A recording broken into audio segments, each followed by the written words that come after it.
Hi, I recently happened to watch a beautiful documentary titled I Am Bolt. And as you can guess it by the name, it captures the life and times of a champion athlete of our times, Usain Bolt. As I sat watching that documentary, what really caught my attention was here's the ability of somebody to win 3 golds in one Olympics. Usain Bolt, as you know, has won the 100s, has won the 200s and 4 in 200s. And what makes his performance all the more spectacular is that he's done it across 3 Olympics. We're talking about 12 years. Here is somebody who's maintained his ability, harnessed his talent, and worked on his stamina to beat people who are far younger than him and repeat this feat across 3 Olympics. That's truly phenomenal. This got me thinking so what is the mental makeup of champions? What is the trigger for champions to actually deliver champion performance? Is it talent? Is it favorable conditions? Is it good luck? My hypothesis to this is yes, it's got to do a lot with talent, it's got to do with effort, but primarily it's all about a 6-letter word called belief. Now, talent without belief is futile because its talent gets manifested in the presence of belief. So belief is core, belief is foundation. Belief is the catalyst which converts non-events into achievements, converts excuses into achievements, and translates potential into performance. The thing about belief is it works both ways.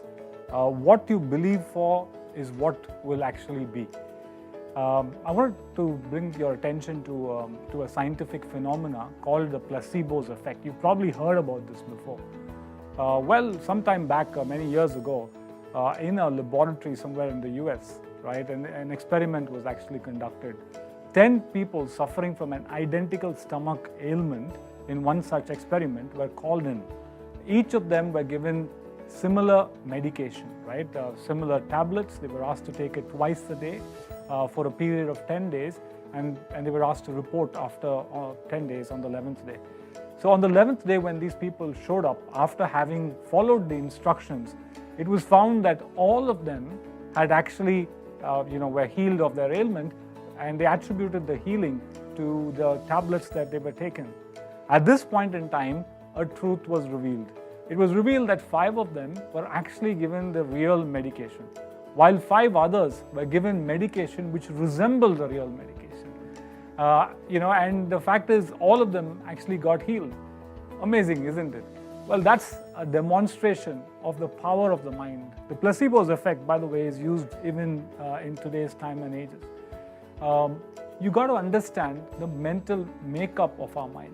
Our mind constitutes of 2 parts, right? The conscious mind and the subconscious mind. The conscious mind, briefly, is involved in the voluntary function of our mind, right? The creative ability, our ability to analyze, our ability to think. Well, all that's attributed to the conscious mind. It also performs the voluntary aspects of the mind. The subconscious mind, on the other hand, performs the non-voluntary parts of the mind.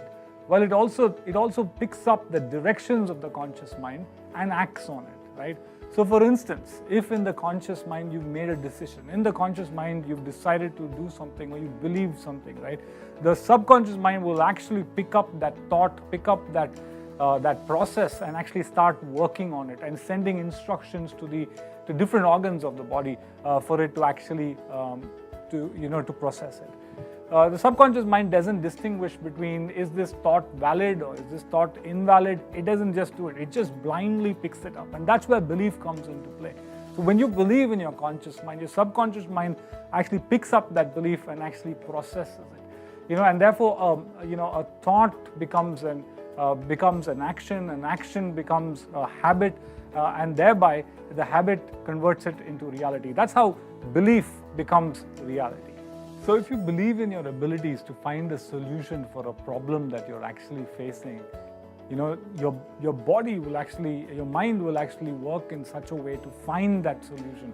And guess what? You'll actually find that solution. If you're looking for an idea to actually execute, if you think hard, you will actually find that idea. You'll actually find that breakthrough.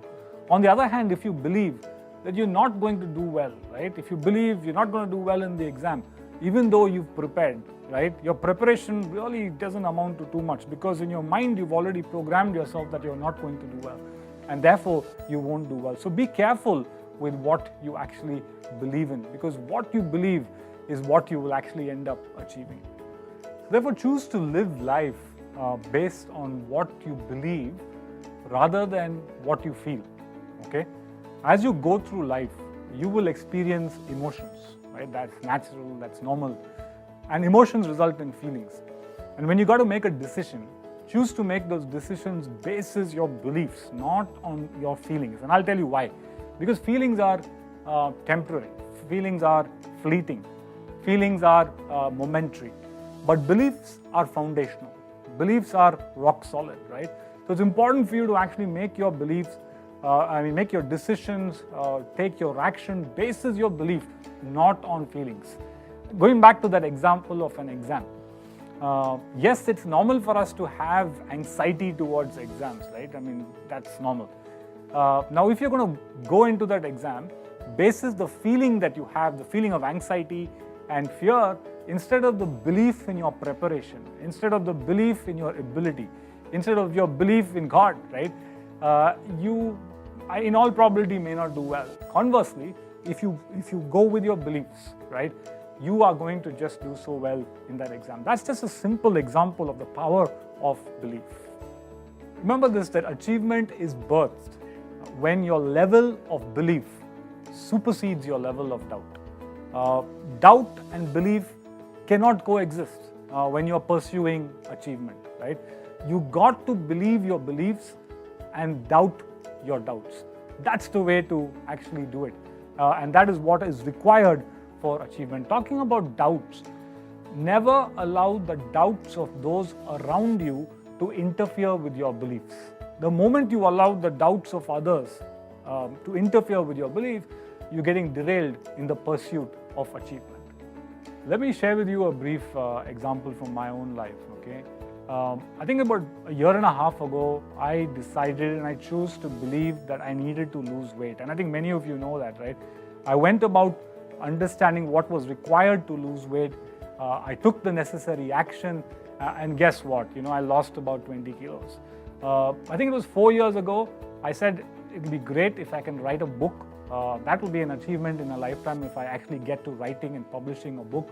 But I want to share with you, I believed it, I took the right action, and guess what? In 4 years' time, I don't have one book, but I have 2 books. I'm not sharing this to show off, but I'm sharing this to demonstrate the power of belief, right? I could do it, and if I can do it, you can do it. So in conclusion, I want to ask you, so what are you believing for? Are you believing for failure, or are you believing for success, right? Are you believing for breakthroughs to happen, or are you believing for breakdowns? Are you believing for possibilities, or are you believing for impossibilities, right?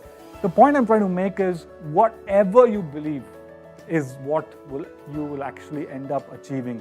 Because you know why? Belief sees opportunity in difficulty. It sees optimism in negativity, possibility in the midst of a problem. So I want to encourage you. I want to tell you that the only thing that limits you is not the environment. It's not your boss, right? It's not the people around you. The thing that limits you is your negative belief. So stop limiting yourself and start believing. So I want to encourage you, as you take on life, go on and be a believer. When you believe, you will achieve. As it said, all things are possible to him or her who believes.